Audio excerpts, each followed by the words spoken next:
Bonjour, écoutez, j'arrange mon chapeau. Aujourd'hui nous sommes le dimanche. Que je dise pas de bêtises, vendredi 13, 14, 15, ça doit être quelque chose comme ça. Journée particulière, ça s'est rafraîchi, on a perdu 10 degrés en une journée. Hier il faisait 30, aujourd'hui il fait 20, donc ça fait tout bizarre. Et donc c'est une période un peu particulière, je dirais. Vous savez, on est vraiment, vous savez, les gens qui sont dans le coaching, il y a tout un vocabulaire. Et c'est la fameuse zone de confort. Vous savez, on vous parle toujours de cette zone de confort. Eh bien, là, je peux vous dire qu'on est en train de sortir de notre zone de confort. Et ça va vite. Ça se bouscule au portillon. Ça va très très vite. Cette guerre naissante entre Israël et l'Iran, évidemment, c'est des événements qui avaient été vus, anticipés par certaines personnes. Donc c'est pas une surprise pour certains. Pour d'autres qui sont pas dans l'actualité, ça les importe peu. Tant que ça change pas leur vie, s'en foutent. Et puis nous, on voit ça comme un déroulement d'une certaine forme de plan, d'agenda, qui progressivement ou pas est en adéquation avec certaines prophéties. Moi, j'ai pris la distance par rapport aux prophéties. Je comprends que certains s'y intéressent. Moi, j'ai vécu dans les prophéties il y a 40 ans.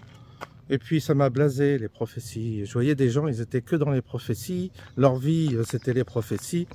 Et comme le timing des prophéties, il n'est pas exact, en fait, ils accordaient leur vie à un timing qui était faux. Et donc, ils ont pris beaucoup de mauvaises décisions. Non pas que les prophéties ne se réalisent pas, mais on n'a pas le timing. Et puis les interprétations des prophéties, c'est toujours à prendre avec des pincettes. En tous les cas, moi, c'est pas ma daube à moi. Donc les prophéties, c'est pas mon truc. Et je m'y intéresse pas. Je m'en fous. Ce que je regarde par contre, c'est les événements. Et la manière dont on les interprète. Parce que les interprétations vont être évidemment différentes en fonction de notre sensibilité, nos racines, notre vision. Et donc on veut certainement calquer un plan à ce que nous voyons, ce que nous observons. Et moi, je ne veux pas trop rentrer là-dedans parce que j'ai pas de certitude, quoi. C'est comme ça que je fonctionne et que je fonctionnerai toujours. C'est-à-dire, tant que j'ai pas la preuve, la certitude, tant que je tire pas en main une réalité qui me permette d'interpréter justement les choses, je navigue. Alors, c'est pas par manque de conviction. Peut-être que c'est par manque de culture, hein, ou une mauvaise connaissance que j'ai pas trop écouté les uns et les autres, les gens vraiment importants, peut-être. Hein. Mais comme j'entends autour de moi beaucoup de personnes qui se sont, d'une manière générale, toujours plus ou moins plantées sur les dates, sur les les résultats sur d'une situation, les conséquences aussi. Donc, moi je veux bien qu'on spécule, mais je vois pas trop ce qu'on y gagne. Il y a plein de moustiques là. Pour ceux qui disent qu'il n'y a plus d'insectes, là, il y en a des insectes. Et donc, ouais,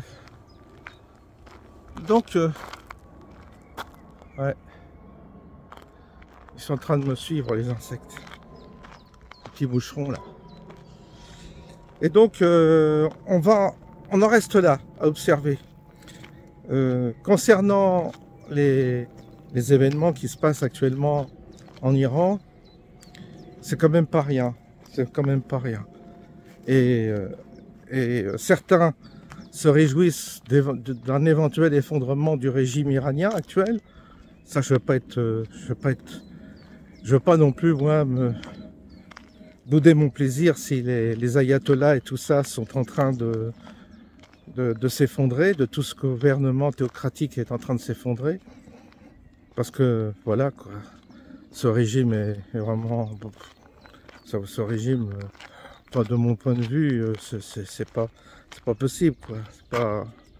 C'est pas un régime digne de ce nom. Allez vivre en Iran, vous irez voir. Alors, il y en a qui disent, oui, il faut pas croire les médias, tout ça, mais enfin...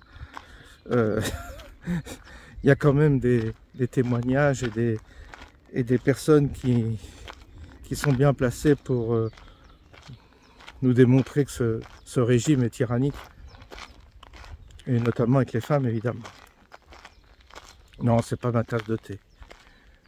Et donc on pourrait d'une part se réjouir de voir ce régime s'effondrer grâce à l'intervention des Israéliens, mais d'autre part on n'est pas sûr non plus d'avoir du côté israélien comment dire, la certitude que ce qu'ils veulent faire soit forcément le bien de l'humanité, puisque ils ont aussi certains des agendas et des plans qui sont messianiques et qui sont qui parlent d'un chaos et du retour du Messia. Ça me plaît pas non plus.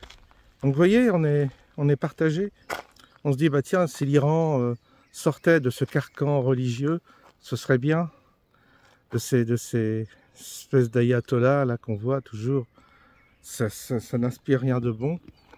Et puis d'autre part, Israël, ils sont machiavéliques aussi et ils nous entraînent dans des guerres qui sont peut-être... Est-ce qu'elles apporteront un changement vraiment meilleur pour ces nations-là, ou est-ce que ça va être encore plus le chaos? C'est ça aussi. Jusqu'à présent, la stratégie d'Israël, c'est d'affaiblir ses voisins en provoquant le chaos, quoi. Quand tu déstabilises un régime et que ça devient le chaos, que derrière, il n'y a pas un autre régime pour le remplacer, qu'est-ce qu'ils y ont gagné en Syrie? Qu'est-ce qu'ils y ont gagné en Syrie avec Bachar el-Assad? Ils l'ont changé, puis qu'est-ce que ça donne aujourd'hui? C'est pire. Donc c'est pour ça que... Tiens, ça pique là. Il y a des bestioles qui piquent là. Ouais, ça l'a pris, hein. Faire gaffe. Hein. Donc qu'est-ce qu'on y a gagné? Bah, on ne sait pas. On ne sait pas qui sera vraiment les gagnants de cette histoire. Enfin oui, on le suppose. Donc si c'est pour déstabiliser l'Iran, en faire un régime bâtard qui soit encore pire que ce qu'il y a actuellement, bah c'est pas mieux non plus. Donc c'est difficile de... Pour l'instant, après, je vous dis pas les moucherons, pas... C'est infernal. Donc on va voir, on va attendre.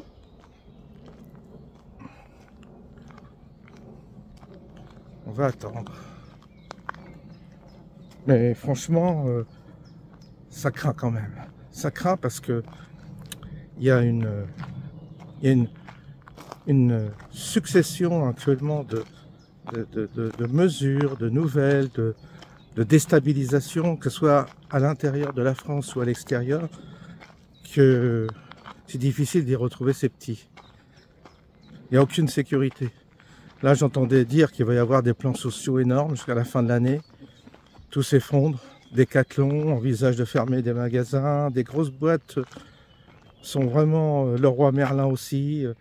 Ça va pas. Le commerce ne fonctionne plus. Le système immobilier, ben, c'est pareil. Ça va pas.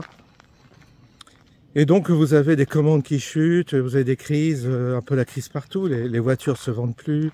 Il y a une chute des ventes incroyable. Et il y a quelque chose... Mais ça, ce que je vous dis, c'est vrai. Hein, c'est vraiment des chiffres qui sont sur la place publique. Vous pouvez consulter sur la baisse de l'activité économique.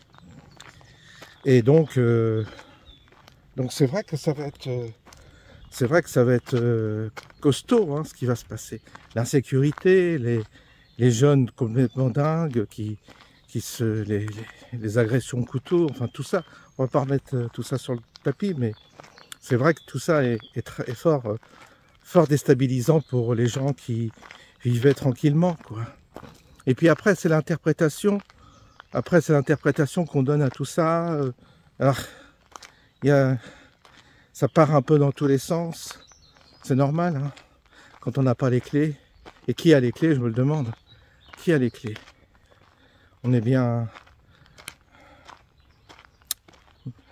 petit pour... bien ignorant pour vraiment avoir une interprétation globale correcte de ça. Donc voilà, on a donc, c'est vrai, et puis dans nos vies personnelles, je vois il y a une forme de difficulté aussi. Difficulté de plusieurs natures. La santé également. Alors, ça fait beaucoup, vous allez me dire. Ça fait beaucoup, et c'est vrai que ça fait beaucoup. Le tout, c'est dans les temps troublés qui approchent, qui viennent, qui se manifestent, le tout, c'est de ne pas perdre son équilibre, quoi. À chaque fois, je le dis, mais c'est vrai. Il faut vraiment faire gaffe. Il faut qu'on fasse très attention à pas perdre la boussole, parce que... Ah merde, j'étais piqué, là, ça fait mal. Oui, pas perdre la boussole, parce que... Il faut faire gaffe, hein, de pas vriller. Faire gaffe de pas vriller, parce que... Je vous dis pas, ça va être compliqué, hein, ça va être compliqué.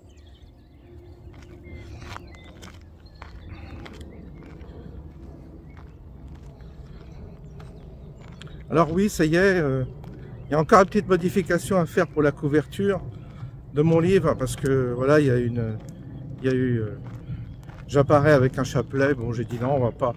C'était l'image qui avait été générée comme ça, sans que je fasse attention, mais c'était la couverture du livre où j'apparais avec un chapelet. Et on va peut-être supprimer le chapelet, parce que franchement, c'est pas trop... autant je l'ai dit autrefois, autant aujourd'hui, je pense avoir pris quelques distances par rapport à ces dévotions ou à cette pratique que je ne condamne pas, non, que je reproche pas à ceux qui ont... Ça dépend d'un état d'esprit, on le fait. Moi, je suis plus dans ce type de pratique, mais d'autres l'en sont encore, et si ça leur va, et si ça leur convient, et si ça leur permet d'avoir un sens, eh bien, qu'ils le fassent. Mais j'étais représenté sur une couverture avec la couverture de mon livre, là. Livre qui est en association avec Ward. Donc, c'est elle qui a récolté mes textes et qui les a mis en forme. Donc, c'est une collaboration, quoi. Donc, quand je dis c'est mon livre, c'est un livre qu'on a fait à deux, pour être honnête. Puisque, bien sûr, les propos sont de moi, mais quelqu'un a travaillé dessus pour les rassembler. Et donc, elle a fait un travail assez important pour en arriver là. Donc, il est à vendre sur Amazon. Je remets le lien en description. Puis je vous dis la couverture, l'image là, la première était bien, mais après ça a été refait. Il y avait ce chapelet, je dis non, avec ce chapelet, non, quand même pas. Et donc, bah vous me direz ce que vous en pensez. C'est assez cher, mais on n'a pas le choix. Quand on fait en petite quantité comme ça, c'est sur Amazon. on peut pas se permettre de faire... vous voyez, quand vous avez une grosse production de livres, c'est normal d'avoir des prix accessibles, mais là, c'est vrai que c'est un petit peu cher, mais il n'y a pas le choix, c'est des petites quantités, donc à partir du moment où on fait des éditions en petites quantités, après, si un jour ça va prendre l'ampleur, fatalement, il y aura un rapport prix qui sera plus intéressant, mais quand on est tributaire comme ça de petites productions de livres, bah, les prix, on est obligé de prendre des prix comme ça, c'est logique. Donc, voilà, pour ceux que ça intéresse, ils auront toujours une autre manière de m'approcher. Donc voilà, on va faire demi-tour. Je vous dis, le temps, voilà quoi. C'est bizarre. Demain, ça va remonter, température. Bon, c'est toujours ça. Donc, vous allez... on va voir ensemble comment tout ça évolue. J'ai l'impression que Israël est engagé dans un conflit qui va durer. Alors les Israéliens, certains vont peut-être quitter l'Israël parce que des Français peut-être qui vivaient, des Français juifs qui vivaient en Israël vont peut-être revenir en France parce que ils ont quand même, s'ils prennent des bombes sur la gueule, ça va être compliqué. Ils ont quand même des craintes, mais ils seront pas. Eh bien, en France, il va y avoir peut-être des tensions aussi avec les musulmans qui vont, parce que tout ça va être instrumentalisé bientôt en France. Et Israël va être perçu comme un agresseur, qui n'est pas, comment dire, cherche le mot. Bah décidément, c'est pas la forme ce soir. Waouh, les moustiques. Légitime, voilà, pas légitime. C'est vrai que Israël a frappé l'Iran et c'est une attaque préventive. Bah, c'est la même chose que la Russie avec l'Ukraine, c'est une attaque préventive. Alors, ce qui m'étonne, c'est les doubles discours, les commentaires à géométrie variable. Quand c'est la Russie qui fait une attaque préventive, on dit que c'est mal, mais quand c'est Israël qui fait une attaque préventive, on dit que c'est bien.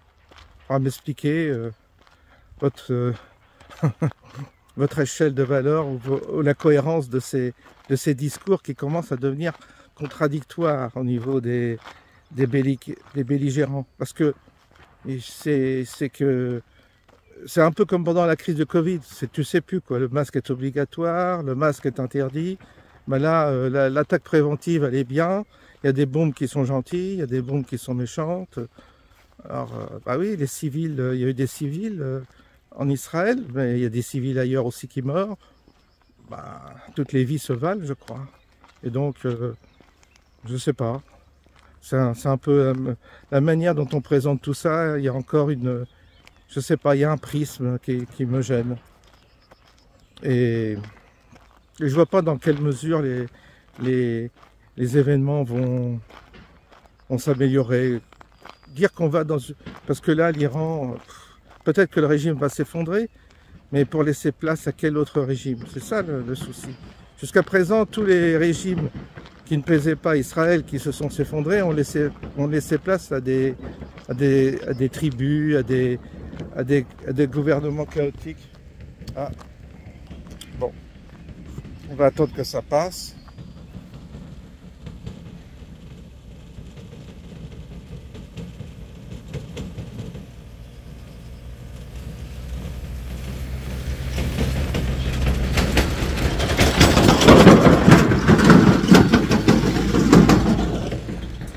Voilà.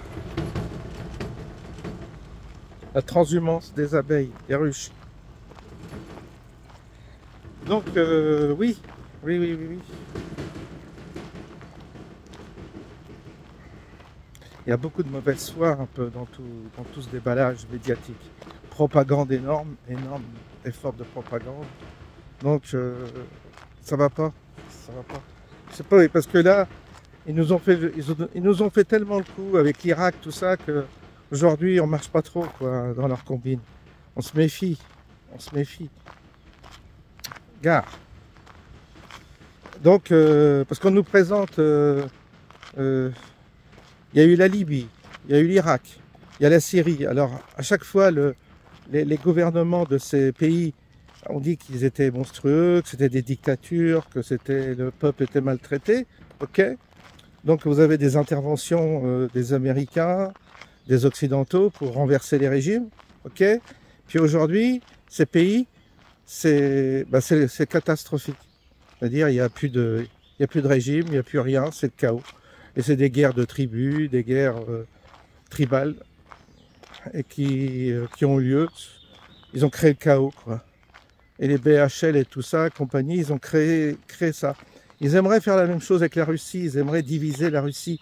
Comme ils savent qu'il y a des ethnies différentes en Russie, ils aimeraient foutre leur merde et provoquer aussi une forme de déstabilisation. Par contre, les régimes qui proposent de détruire les autres, eux, sont-ils aussi sains? Sont-ils aussi, comment dire, intègres que ça? Ça serait peut-être la question.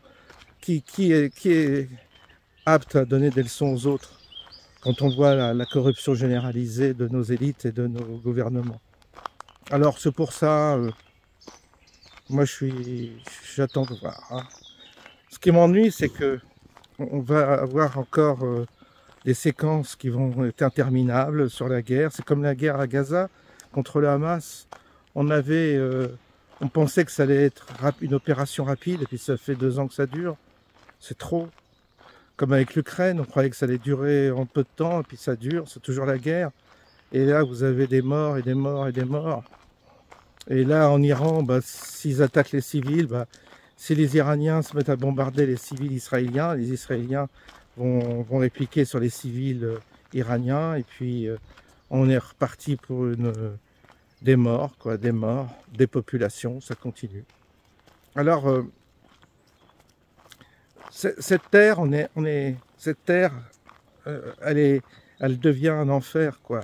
Pour certains, en tout cas pas pour tout le monde, mais pour certains, elle devient un enfer, puisque on est occupé à se battre et non pas à s'émanciper pour justement grandir, évoluer. C'est une forme de conditions qui nous tire vers le bas, qui ne nous tire pas vers le haut. Et ça, c'est très, très pénible de vivre dans une époque comme la nôtre.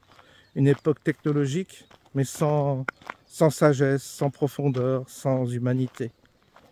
C'est quand même très embêtant. Alors oui,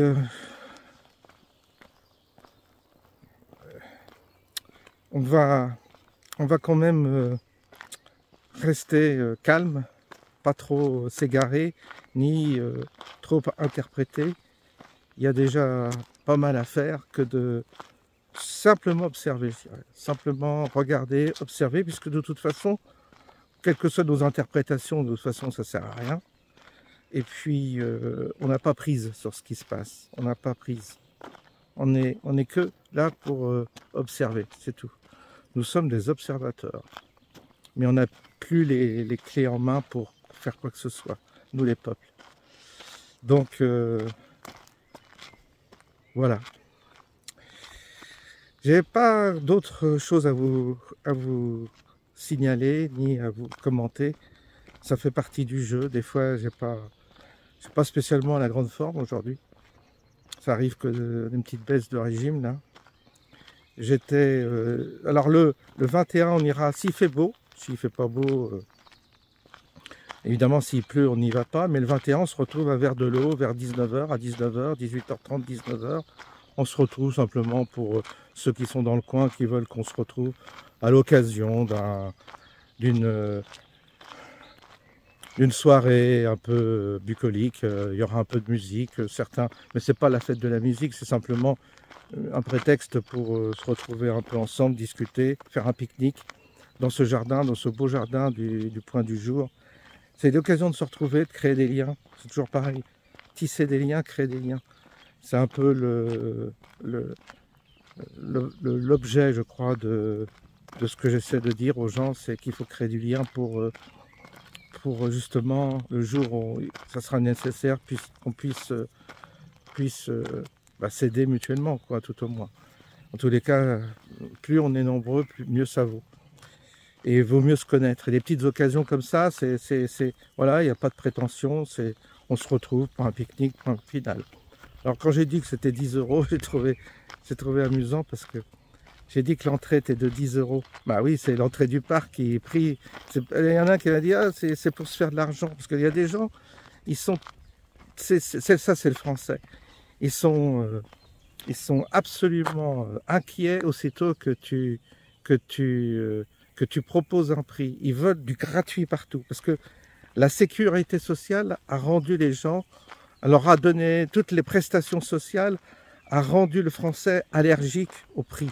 Ils veulent du gratuit. Ils veulent aller jeter les médicaments, ils ne veulent pas payer, le médecin ne veut pas payer, ils veulent rien payer. Et donc, aussitôt que tu réclames un prix, tu as l'impression de mais t'es un capitaliste, t'es intéressé. Alors, et c'est marrant parce que celui qui entretient le jardin du Point du Jour, c'est des jeunes qui ont repris. Ils ont besoin d'avoir des recettes simplement pour vivre et pour entretenir ce jardin. Ils ont le droit, ils travaillent comme des dingues, donc c'est normal qu'ils fassent payer l'entrée. Et 10 €, je pense pas. Mais il y en a un, tout de suite, il a critiqué, il a pensé que c'était pour moi que je demandais 10 €. Et moi, je demande rien. Je demande absolument rien. C'est fou. C'est pas comme si je cherche pas à faire de l'argent. Et c'est comme le livre, ça me va rien rapporter. Ça coûte, on gagne 2 € je crois par livre ou 3 €. C'est symbolique, mais je m'en fous. Mais les gens qui vont dire, ah, tu fais de l'argent avec ton livre, tu vas pouvoir faire de l'argent. C'est pas pour faire de l'argent, c'est juste, d'une part, c'est parce que ça m'était proposé par une personne qui m'a aidé à le mettre en forme. Mais on va pas devenir milliardaire avec ce livre, je vous rassure. Et moi, je vais rien gagner. Mais je m'en fous, c'est pas le but. Et donc, c'est ça qui est étonnant. Et là, tu demandes 10 €. C'est comme quand j'avais fait vous savez, quand j'ai fait la réunion du 4 juin, j'ai dit, on m'a demandé 20 €. La personne qui travaille, Martine, avec moi, c'est elle qui a encaissé. Et c'est elle qui a vu l'argent qu'on a gagné. Et elle sait combien ça nous est revenu la journée. Ben, j'ai eu un mail, il y a un gars qui m'a dit comme ça, ah, t'as fait 1200 €, 20 multiplié par 60, ça fait 1200. Comme si j'avais mis 1200 dans ma poche. Mais il faut être con. Pas... Ça nous est revenu, je vous dis pas, entre les chouquettes, le café, plus les choses à droite à gauche qu'on a... Les choses à droite et à gauche qu'on a achetées, mais il y en a eu pour plus de 1000 €. Il y en a eu pour 1100. On est rentré juste dans nos frais, quoi. Alors... j'ai rien gagné. C'est pour ça, c'est quand même dingue. On a quand même un problème avec l'argent. Alors, si j'avais demandé 100 €, là j'aurais gagné de l'argent. Mais justement, j'ai fait exprès de demander une petite somme. Et j'ai dit aux gens, vous venez avec votre pique-nique. Bah, 20 € la location, la salle, c'était 300.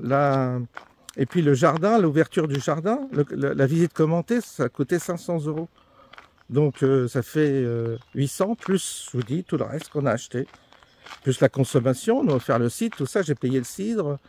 Enfin, il y a eu une dizaine de bouteilles de cidre, il y a eu, je vous dis, les chouquettes, il y en a pour 50 €, le café, il y en a eu pour 60 €.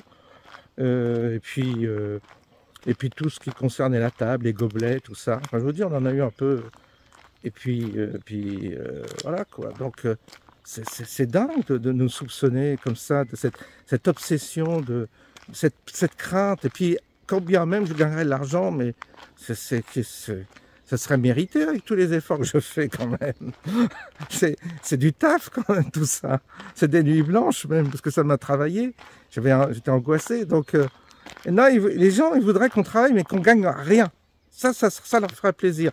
C'est comme ce livre-là, c'est la mise en place. Bon, moi, j'ai pas beaucoup travaillé dessus, j'ai revu, j'ai regardé, mais c'est surtout la personne qui a préparé ce livre, elle mériterait celle qui a fait le travail de recopier, de retranscrire ce que j'avais dit oralement, de le mettre par écrit, puis elle a repris quelques textes, elle a mis tout ça en forme, c'est un boulot, c'est normal qu'elle soit, j'aimerais bien qu'elle soit rémunérée, j'aimerais bien en vendre pour simplement que cette personne puisse au moins être rémunérée de son travail, on n'est pas, mais il y a un rapport à l'argent dans ce pays, puis c'est hypocrite, parce que je sais que les gens sont très intéressés par l'argent, les mêmes qui te reprochent, qui te soupçonnent de faire de l'argent, ils ne pensent qu'à ça, ils ne pensent en général qu'à ça, à essayer de gratter, à essayer c'est terrible, ce rapport à l'argent, je vous dis, c'est une maladie dans notre pays, c'est vraiment une maladie, on n'a pas un rapport sain avec l'argent. Alors moi, c'est vrai que je fais en sorte que on puisse se rencontrer, qu'on puisse se voir sans que ça nous coûte cher. Là, pour le 21 juin, ça coûte 10 €, c'est même pas pour moi. Vous ne me les donnez même pas, vous les donnez à la personne qui gère le parc. C'est des jeunes, au contraire, qu'il faut encourager, parce que déjà, s'ils équilibrent leur budget, il ne peut même pas embaucher tellement c'est compliqué à boucler. Donc, c'est vrai que c'est un sacré boulot, c'est un sacré challenge pour eux. Autant les aider, mais moi, je demande rien. Rien. Quand je dis on se rend compte, c'est gratos. Donc, voilà, je ne sais pas ce que je peux faire de plus. Alors, il y en a une autre, elle me dit, il y a des publicités sur... bah oui, parce que c'est un petit peu mon gagne-pain aussi, les vidéos. Ça me permet d'avoir un complément de revenu pour ma retraite. C'est clair et net, j'ai toujours assumé. Mais si je ne mets pas de vidéo, je ne gagne rien. À un moment donné, il ne faut pas exagérer quand même. C'est du taf aussi. Donc, tout travail mérite salaire. Je n'ai pas besoin de me justifier. Ça devrait être logique, les gens devraient comprendre. Et il y en a, ils ne voudraient pas mettre de pub. Alors moi, ce que j'ai fait... Moi, j'aime pas la pub non plus. Je supporte pas ce que je fais. Je me suis abonné. Alors, évidemment, ça coûte 12 €, 13 €, je sais plus, par mois. Mais au moins, j'ai plus de pub et ça me permet de voir plus de vidéos, d'aller directement sans qu'il y ait les pubs que j'attende pendant 1 ou 2 minutes. Ça m'a vraiment, vraiment soulagé. J'ai vu. Alors là, je me suis dit, ça valait le coup d'investir. Donc, vous voyez, je paye 12 €. Et du coup, j'ai plus de pub. Donc, si vous voulez plus de pub, vous vous abonnez. Sinon, la pub, c'est pour rémunérer. C'est pareil. Il y en a qui veulent tout avoir. La crémière, comme on dit, le beurre de la crémière, le beurre, la crémière, et puis tout. Alors non, je ne sais plus comment c'est l'expression, mais c'est un peu ça. Ils veulent pas payer. C'est le Français qui a la sécu, tu sais, qui veut rien, qui veut pas, qui comprend pas que... Il paye, ça. En fait, son médecin, il le paye. Quand on lui pique son argent, c'est redistribué comme ça, mais ça lui fait croire que c'est gratuit. Et avec Internet, tout le monde s'est habitué au gratuit. Et en plus, ceux qui payent pas, ils viennent te faire des réflexions, ils viennent te faire des remarques. Alors là, je te dis, là, ils poussent le bouchon loin, certains, quand même. Parce que non seulement ils payent pas, mais en même temps, ils viennent te reprocher, toi. Eux, ils branlent rien, ils sont pas capables de faire quoi que ce soit dans la vie. Et ils viennent te reprocher de faire de l'argent. Non mais franchement, ça me fait doucement rire, ça. Non mais franchement, cette mentalité française, c'est épouvantable, épouvantable. Alors du coup, on va, comme je vous dis, le 21 juin, on se retrouve. Moi, je ne demande rien. Simplement, c'est le droit d'entrer pour aller dans le parc. Ça sera illuminé la nuit, tout ça. Ça va être joli, il va y avoir une belle ambiance. Et puis, alors là, par contre, Jean-Marc Sabatier, ça va coûter. Alors ça, on va falloir savoir ce qu'on fait. Si on le fait venir à verre de l'eau, ce que j'avais proposé, j'ai déjà anticipé son logement. Ça serait pris en charge. Il y a son billet d'avion, son billet de train, la location de sa voiture et sa journée quand même. Il faut rémunérer un peu, on ne va pas se déplacer pour rien quand même. On n'est pas des sauvages quand même. Bon là, ça va obliger, pour entrer dans nos frais, on sera obligé de demander un droit d'entrée plus élevé, dans les 50 €. Si les gens ne veulent pas payer, ils ne viennent pas. C'est pas plus compliqué que ça. Moi, je ne peux pas payer de ma poche tout le temps. Donc, soit on le fait, alors là, on participe tous, ou soit on le fait pas, et puis tant pis. C'est pas plus compliqué que ça. Hein. Moi, Jean-Marc Sabatier, je l'ai eu personnellement au téléphone, on a échangé. Moi, personnellement, je n'ai pas besoin. Hein. Si je le fais, c'est pour faire prendre conscience, essayer qu'on puisse le rencontrer, qu'on puisse avoir une interaction avec lui. Je trouve que l'interaction, c'est très important. Et voir physiquement, c'est important. Et puis en même temps, on le filmera et on repassera la vidéo sur la chaîne. Donc c'est pour simplement communiquer sur l'empoisonnement de la nourriture par les vaccins ARN messagers. C'est essayer de créer un événement, puis ensuite communiquer dessus, pour que ça fasse tache d'huile. Mais si ça vous intéresse pas, si vous préférez, je sais pas, regarder les vidéos, puis rester comme ça, sans rien faire, bah, après il faudra pas se plaindre. Hein. Ça aussi, c'est chacun qui voit. Hein. Mais soit on se mobilise, on fait des choses, soit on branle rien, on reste chez soi, puis on continue à refaire le monde tant que puis on a des grandes théories sur tout, et puis voilà quoi. Je connais aussi ça. Les grands principes, les grandes théories, mais on reste bien tranquille, confortable, et puis on participe à rien. Donc si Jean-Marc Sabatier, on le fait venir ici, bah, il faut cracher au bassinet là, pour le coup. Parce que c'est pas moi qui vais payer tous ces transports. Puis encore, il faut qu'il soit d'accord sur les dates. Parce que j'ai pas tellement de dates à lui offrir. Alors, soit c'est en septembre, soit c'est en octobre. Et puis après, bah, je vous dis, si ça se fait pas, ça se fera pas. De toute façon, moi je propose après, là c'était le 4 juin, ça a valu le coup. Là, pour le coup, c'était une bonne chose qu'on le fasse. Je pensais pas qu'on serait aussi nombreux et tout. Donc nickel chrome. Mais renouveler ça, on va pas refaire la même chose, donc il faut quand même proposer un thème. Et là, ça serait Jean-Marc Sabatier, personnage intéressant. Alors j'ai proposé à des amis qui sont médecins, ouais, je sais pas si je serais libre, pourtant je sais pas si je serais libre, bah, libère-toi quand même, l'enjeu c'est pas rien. Dire, le gars, il a des gens, ils disent, ah c'est catastrophique, la nourriture, bah, rien de messager et tout ça. Et puis quand tu proposes quelque chose, oh bah tu sais, je sais pas dans mon agenda si je serais libre et tout ça, mais il y a des priorités, tu te libères, tu vois, tu fais un effort, tu encourages ceux qui le font. Moi c'est ça qui me décourage, c'est que, alors, vous voyez, et puis en plus les gens qui te parlent comme ça, ils ont des gamins, ils ont des gosses. Toi tu te dis merde, moi j'ai pas de gosse, j'en ai rien à foutre de crever demain. Si je crève quoi, c'est pas. Vous voyez, j'ai personne, j'ai pas de progéniture derrière moi. C'est vos gamins, c'est votre avenir, c'est vous les jeunes qui êtes concernés par ça. Donc bougez-vous le cul. C'est quand même pas normal que ce soit moi qui encore, je vais pas supplier les gens de venir. J'en ai rien à foutre. Si ça se fait pas, ça se fait pas. C'est comme les médecins que je propose. Je propose à des gens qui sont calibrés sur le plan scientifique de venir parce que ils auront, en le voyant personnellement, parce qu'on sera une journée ensemble, ils pourront lui poser des questions techniques, des questions plus précises que je ne maîtrise pas et que d'autres des médecins peuvent être intéressés. Parce que le gars, il est chercheur au CNRS, microbiologie, tout ça, il a un passé, enfin, il a un CV de malade et donc c'est une opportunité à pas louper, quoi, quand t'es dans le domaine de la science. Oh ben non, je verrai si mon planning, tout ça, ça peut m'intéresser, mais tu vois, tu leur proposes un truc sur un plateau, tu leur dis, le mec, il vient là, tu te déplaces, tu viens le voir. Non, je vais voir, c'est ça là. Wow. Et après, ça fait des grands discours sur tout, quoi. Ouais. Pour ça, là aussi, il faut être... il faut voir un peu comment ça réagit aussi. Il faut voir si ça mord à l'hameçon ou pas. Donc Jean-Marc Sabatier, c'est un projet, mais je vais voir un peu, j'en reparlerai, et je verrai dans les commentaires s'il y a je ferai un sondage aussi, comme on avait fait pour le sondage, c'est pas mal, parce qu'on voit qui est intéressé. Mais je vous dis, là, il y en a pour 50 balles, hein, ça. Il n'y a pas à chier, il faudra payer, parce que là, il faut lui payer tout ça, l'hôtel, le transport, et puis l'indemniser lui aussi. Alors ça, et puis ceux qui préparent aussi, là, parce que là, il faut que je mette une estrade, donc je dois indemniser d'autres personnes qui vont proposer du matériel pour